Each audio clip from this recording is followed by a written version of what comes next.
The camera flash blinded Natalie Lopez for a split second, as she instinctively threw herself between the approaching mob of paparazzi and the tall, disheveled man stumbling out of the upscale Manhattan restaurant. She had been waiting for her Uber after her late shift at the bistro next door when she noticed the growing commotion, a swarm of photographers suddenly appearing, hungry for their next celebrity shot. "Back off. Give him some space."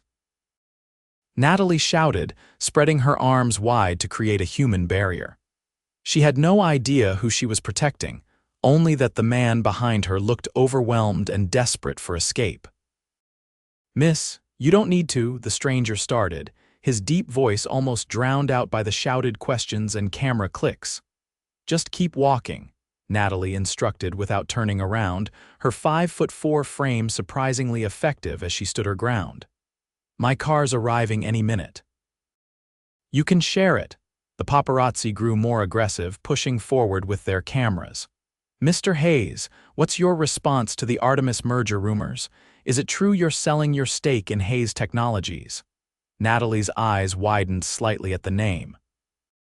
Hayes, as in Harrison Hayes, the tech billionaire whose face occasionally graced business magazines. She'd unknowingly inserted herself between one of America's wealthiest men and a rabid press corps. Her Uber pulled up at that exact moment, and with surprising coordination, she grabbed the stranger's sleeve and pulled him toward the car, using her body as a shield from the flashing cameras. "Get in," she urged, practically shoving the tall man into the backseat before climbing in after him.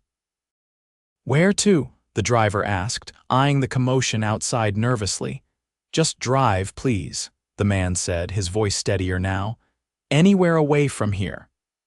As they pulled away from the curb, Natalie finally got a good look at the person she'd rescued.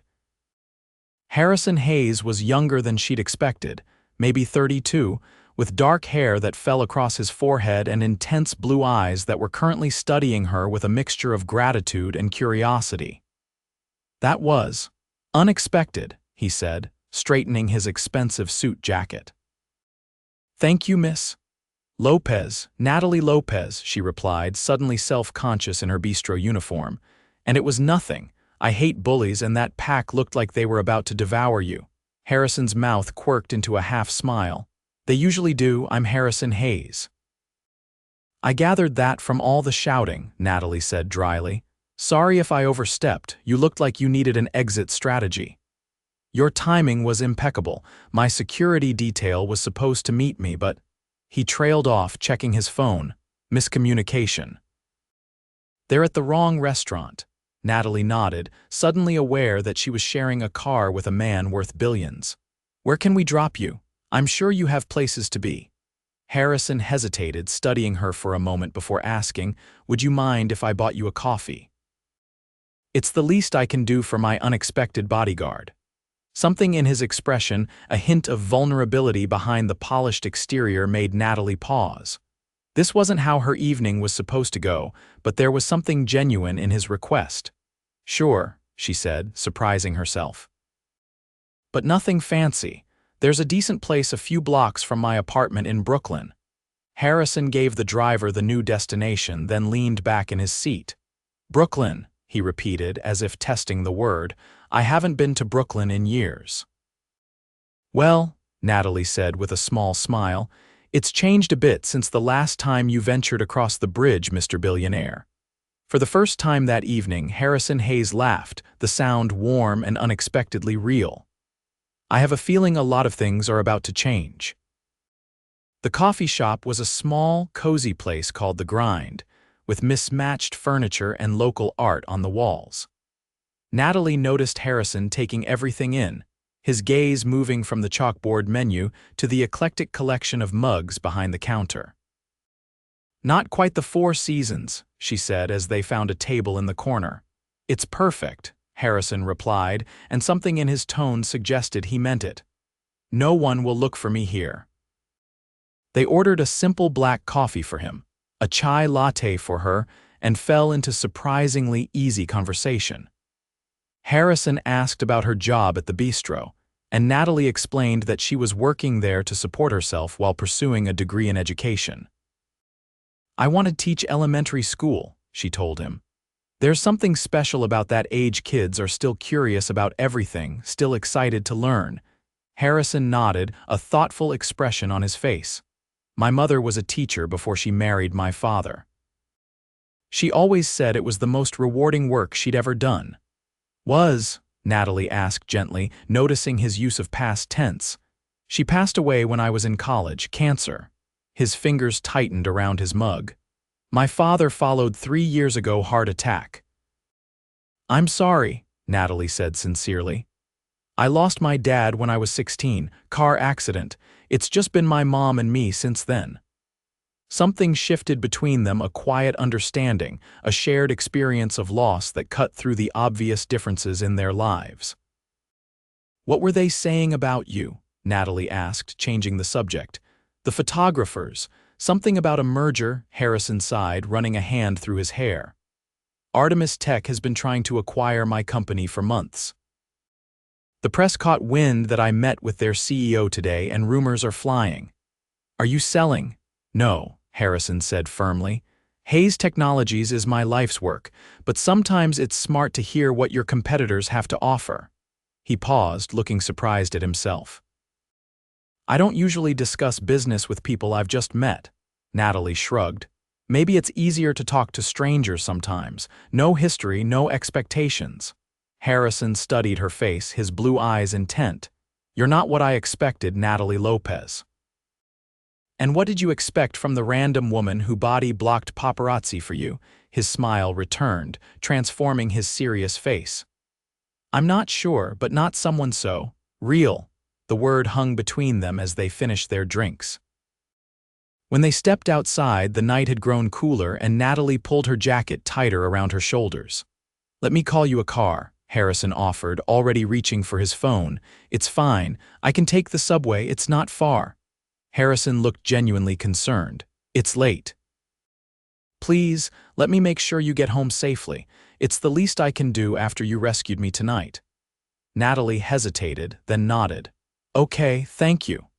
The car that arrived was not an Uber but a sleek black town car with a professional driver who greeted Harrison by name. He insisted on accompanying her home, and they rode in comfortable silence through the late-night streets of Brooklyn. When they reached her apartment building, a modest pre-war structure that had seen better days, Natalie turned to him. "This is me. Thanks for the coffee and the ride." Harrison looked like he wanted to say something more, but instead reached into his jacket and pulled out a business card. "If you ever need anything, or just want to get coffee again."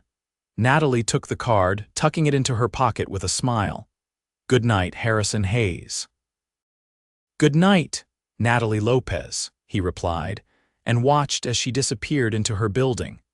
What neither of them expected was that the moment had been captured by a lone photographer who had followed the town car from Manhattan. By morning, photos of the billionaire tech mogul and the unknown woman would be splashed across tabloid websites, with headlines speculating about Harrison Hayes' mystery girl. Natalie discovered this when her phone exploded with notifications the next morning. Her roommate, Emma, burst into her bedroom waving her iPad. "Nat, you're all over the internet. Why didn't you tell me you were dating Harrison Hayes?" Natalie groaned, burying her face in her pillow. "I'm not dating him. I just helped him avoid some aggressive photographers last night, and he bought me coffee to say thanks." Emma thrust the tablet under Natalie's nose. The headline read, "Tech Titan's New Love. Harrison Hayes spotted with unknown beauty after restaurant escape." "This is a nightmare," Natalie muttered, scanning the article. The photos showed her pulling Harrison toward the Uber, them entering the coffee shop, and finally, Harrison watching her enter her apartment building with what the article described as a longing gaze. Her phone buzzed with a text from an unknown number. "I'm sorry about this. Can we talk?" Natalie stared at the message, unsure how to respond. Before she could decide, Emma grabbed her arm. "Your mom is calling. She's seen it too." The next hour was a blur of explanations to her mother, to her boss at the bistro who had also seen the photos, and finally to Harrison when she called the number he'd texted from.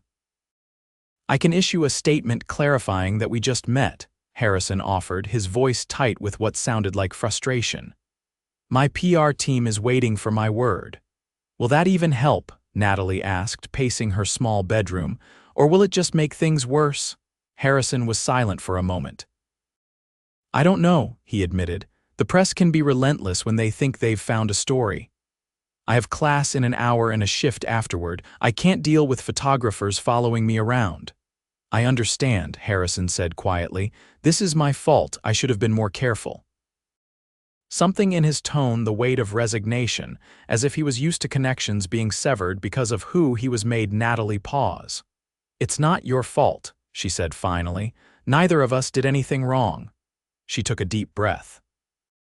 "How about this? We don't hide, but we don't feed into it either. We just continue as we would have if those photos hadn't been taken." "And how would we have continued?" Harrison asked, and Natalie could hear the hint of hope in his question. "Well, you did give me your card. Maybe I would have called you for that coffee sometime." Harrison's relief was audible. "I'd like that, and in the meantime I'll have my security team make sure no one harasses you at school or work." "You don't have to, please, Natalie. Let me do this much." She agreed, and true to his word, Harrison's security team was discreet but effective. For the next week, Natalie noticed the subtle presence of professionals who kept the occasional photographer at a distance. She was able to attend her classes and work her shifts without interruption. What she didn't expect was how much she would think about Harrison during that week. Their conversation at the coffee shop kept replaying in her mind the genuine interest he had shown in her life, the way his guard had seemed to drop when he spoke about his parents. There had been something refreshingly authentic about him, so different from the polished billionaire persona portrayed in the media. When he called to check on her the following weekend, Natalie surprised herself by suggesting they meet again. "Are you sure?" Harrison asked. "The press will definitely notice." "I'm sure," Natalie replied, realizing she meant it. "But this time, let's go somewhere away from Manhattan, somewhere quieter." They agreed to meet at a small park in Brooklyn the next day. Harrison arrived dressed casually in jeans and a sweater, looking more relaxed than he had at the restaurant. He brought coffee from the grind and a paper bag of pastries. "You remembered," Natalie said, touched that he'd gone back to the coffee shop they'd visited together. "Of course," Harrison replied, handing her a chai latte. "It's not often I find places where the staff treats me like a regular person." They walked through the park, talking easily about their weeks. Natalie told him about her classes and the challenging child development theory she was studying. Harrison spoke about a new project his company was developing, sustainable energy technology that could revolutionize power consumption in developing countries. "You really care about this, don't you?" Natalie observed, watching his face animate as he described the potential impact. "It's why I started Hayes Technologies," Harrison confirmed. "My father built his fortune in traditional energy, oil, natural gas.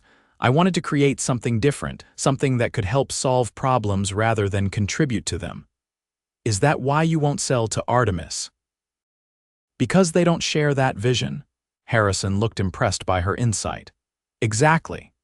Their CEO, Victor Reynolds, sees technology purely as a means to profit. If they acquired Hayes, they'd dismantle our humanitarian initiatives within months." They found a bench overlooking a small pond, and as they sat down, Harrison's hand accidentally brushed against Natalie's. The brief contact sent an unexpected current through her, and from the way Harrison's eyes widened slightly, she suspected he felt it too. "I'm glad you called," he said quietly, his gaze steady on hers. "I've thought about you all week." Natalie felt herself blushing.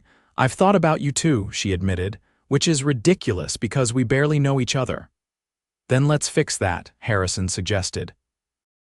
"Tell me something about yourself that isn't in those tabloid articles." Natalie laughed. "Well, they got most of it wrong anyway. Let's see, I collect vintage children's books. The illustrations in old books have so much character, so much detail." My dad used to hunt for them at garage sales when I was little. Harrison smiled. That's wonderful. I have a first edition copy of The Secret Garden that my mother gave me. It was her favorite. That's one of my favorites too, Natalie said, the connection between them deepening. They spent hours in the park, talking about books they loved, places they wanted to visit, and the small details that made up their very different lives. When the sun began to set, neither was ready for the day to end. "Would you like to get dinner?" Harrison asked. "I know a place not far from here that makes amazing Italian food. The owner is a friend, he'll give us privacy." Natalie hesitated only briefly before nodding. "I'd like that." The restaurant was indeed private, a small, family-owned place with a separate dining room in the back where they could talk without being observed. The owner, Marco, greeted Harrison like an old friend and treated Natalie with warm respect. "How do you know this place?" Natalie asked after Marco had left them with menus and a bottle of wine. "I funded Marco's first restaurant 10 years ago," Harrison explained. "His family lost everything in the recession, but he had incredible talent and determination. It was one of my first personal investments after my company took off." "You helped him start over," Natalie said thoughtfully. "That's really beautiful, Harrison." He looked almost embarrassed by her praise. "It was a sound investment. Marco's restaurants are all successful now." "But that's not why you did it, is it?" Harrison met her eyes. "No," he admitted. "I did it because I believe people deserve second chances when life knocks them down." Over plates of handmade pasta and glasses of rich red wine, they continued to learn about each other. Harrison told her about growing up as the only child of wealthy parents, the pressure to follow in his father's footsteps, and the decision to forge his own path instead. Natalie shared stories about her close relationship with her mother, her work with children at a community center during college, and her dream of eventually opening a school focused on arts-integrated education. "You're passionate about making a difference," Harrison observed. "It's rare to meet someone so clear about their purpose," says the man revolutionizing energy technology, Natalie replied with a smile. "That's different. I have resources, opportunities, and you choose to use them for good," Natalie interrupted. "That's a choice, Harrison. Not everyone in your position makes the same one." Harrison was quiet for a moment, studying her face in the candlelight. "You see me differently than most people do," he said finally. "Not as Harrison Hayes the billionaire, but just me." "Isn't that what you want?" Natalie asked softly. "It's what I've always wanted," he admitted, "but it's rare to find." When they left the restaurant, a few photographers were waiting outside. Someone had recognized Harrison and tipped them off. But this time, instead of trying to escape, Harrison simply took Natalie's hand and walked calmly to the waiting car, ignoring the shouted questions. "I'm sorry about that," he said once they were inside the car. Natalie squeezed his hand, which was still holding hers. "Don't be, I'm not." The photos from that night appeared online the next morning, but this time Natalie wasn't bothered by them. The headlines speculated about a blossoming romance, and for once, they weren't entirely wrong. Over the following weeks, Harrison and Natalie continued to see each other, carefully navigating the public interest in their relationship. They found quiet places to spend time together, art galleries during off hours, early morning walks in the park, dinners at small restaurants where Harrison knew the owners. Occasionally, they were spotted and photographed, but they learned to ignore the cameras. Harrison showed Natalie parts of his world, inviting her to a charity gala his foundation hosted and giving her a tour of Hayes Technologies' research facility. Natalie was impressed not just by the scale of his success, but by the culture he had created. His employees clearly respected him and believed in the company's mission. In turn, Natalie brought Harrison into her life. She introduced him to her mother, who was initially intimidated by his wealth but quickly warmed to his genuine interest in her family and their history. Harrison attended one of Natalie's presentations at university and sat proudly in the audience as she articulated her vision for educational reform. 2 months after their first meeting, Harrison invited Natalie to his home, a penthouse overlooking Central Park that was surprisingly warm and personal for all its luxury. The walls were lined with books, the furniture was clearly chosen for comfort rather than status, and photographs of his parents sat on his desk. "This isn't what I expected," Natalie admitted, running her fingers along the spines of his extensive book collection. "What did you expect?" Harrison asked, handing her a glass of wine. "I don't know, something more, showy, I guess. This feels like a real home." Harrison smiled. "That's the best compliment you could give me. I've never wanted to live in a showcase. This is my sanctuary from all of that." He hesitated, then added, "And I've never brought anyone here before. Not like this." The implication of his words hung between them that what they were building was different, special. That night, when Harrison kissed her for the first time, Natalie felt as though something had shifted into place, a recognition that what had begun as a chance encounter had become something profound. Their relationship deepened over the following months. Harrison supported Natalie through her final exams and celebrated with her when she received top marks. Natalie stood by Harrison's side when Hayes Technologies faced a crucial board vote on his plan to expand their humanitarian work in Southeast Asia. They had disagreements too. Natalie's independence occasionally clashed with Harrison's protective instincts, and his demanding work schedule sometimes left little time for them to be together. But they learned to compromise, to communicate honestly, and to respect the different worlds they came from. 6 months after they met, the Artemis merger rumors resurfaced, this time with more intensity. Victor Reynolds had made a public statement about his intention to acquire Hayes Technologies by any means necessary, and Harrison was working around the clock to protect his company. Natalie found him in his office late one night, surrounded by documents and looking more tired than she had ever seen him. "You need to rest," she said gently, setting a container of homemade soup on his desk. Harrison looked up, his expression softening at the sight of her. "I can't. Reynolds is trying to convince my board members to vote against me. If he succeeds—" "He won't," Natalie said firmly, perching on the edge of his desk. "Your board members believe in your vision. They've seen what you've built." Harrison reached for her hand, holding it tightly. "What would I do without you, Nat? You're the only person who always makes me believe things will work out." "Because they will," she said, squeezing his hand. "We'll make sure of it together." The following week, the board voted unanimously to reject Artemis's offer, and Harrison's leadership was reaffirmed. At the celebration dinner afterward, Harrison stood to make a toast and publicly thanked Natalie for her unwavering support. "Many of you know that I met Natalie Lopez in an unusual way," he said, smiling at her across the table. "She protected me from paparazzi without having any idea who I was. That's the kind of person she is, someone who stands up for others simply because it's the right thing to do." He raised his glass. "To Natalie, who reminded me what I'm fighting for and why it matters."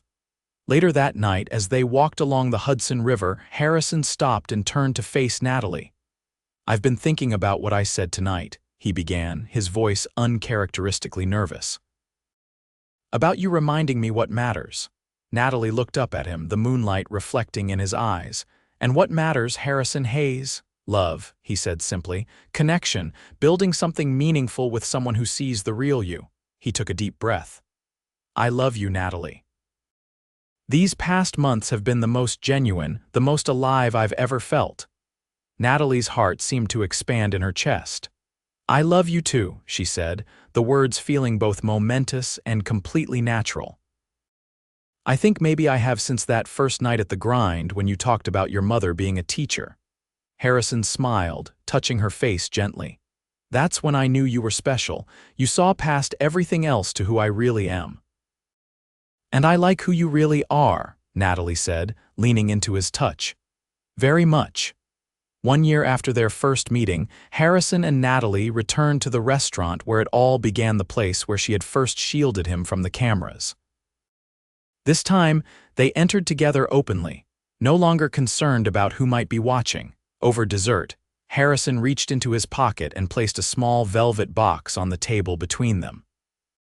"Natalie Lopez," he said, his voice steady but full of emotion, "you crashed into my life when I least expected it and showed me what it means to be truly seen and loved for who I am, not what I have. Will you marry me?" He opened the box to reveal a ring that was beautiful but not ostentatious, a vintage design with a center diamond surrounded by smaller stones, set in platinum. "It was my grandmother's," Harrison explained. "My mother always said it should go to the woman who captured my heart completely." Tears filled Natalie's eyes as she looked from the ring to Harrison's face, the face she had come to love in all its expressions, from intense concentration to unguarded joy. "Yes," she said, her voice clear and certain. "Yes, I will marry you." As Harrison slipped the ring onto her finger, a camera flashed nearby. But this time, neither of them minded. The headline the next day would read, "Tech billionaire proposes to woman who once shielded him from paparazzi." And for once, the story would be exactly right. 2 years later, in a ceremony attended by family, friends, and a carefully vetted selection of business associates, Harrison and Natalie were married in the Brooklyn Botanic Garden. Natalie's mother walked her down the aisle, and Marco from the Italian restaurant catered the reception. Harrison's vows included a promise to always remember that the greatest fortune in my life walked in front of me one night when I needed shelter from the storm. Natalie promised to continue seeing the man behind the name and to love that man fiercely through whatever comes our way. They honeymooned in a small village in Italy where no one recognized Harrison's face and where they could simply be a couple in love, exploring cobblestone streets and drinking wine in sunlit piazzas. Upon their return, they moved into a brownstone in Brooklyn that they had renovated together, a compromise between Harrison's Manhattan life and Natalie's attachment to her borough. Natalie completed her education degree, and with Harrison's support, founded an innovative elementary school focused on creative arts and experiential learning for children from diverse socioeconomic backgrounds. Harrison restructured Hayes Technologies to allow him more time away from the office, delegating responsibilities to trusted executives while maintaining oversight of the company's vision and humanitarian initiatives. Together, they established a foundation dedicated to educational access and technological literacy in underserved communities. 3 years into their marriage, they welcomed their first child, a daughter they named Alina, after Harrison's mother. Looking down at their newborn daughter, with Natalie's dark curls and Harrison's blue eyes, they marveled at how a chance encounter had led to this moment of perfect happiness. "Thank you," Harrison whispered, kissing Natalie's forehead as she cradled their daughter. "For what?" Natalie asked, looking up at him with tired but joyful eyes. "For stepping in front of those cameras. For seeing me. For giving me a family and a home I never thought I'd have." Natalie smiled, thinking of the unlikely path that had brought them here. "I was just doing what felt right in the moment," she said. "I had no idea it would change everything." Harrison looked at his wife and daughter, his heart full of gratitude for the twist of fate that had placed Natalie Lopez in his path that night. "The best things in life," he said, "are the ones we never see coming."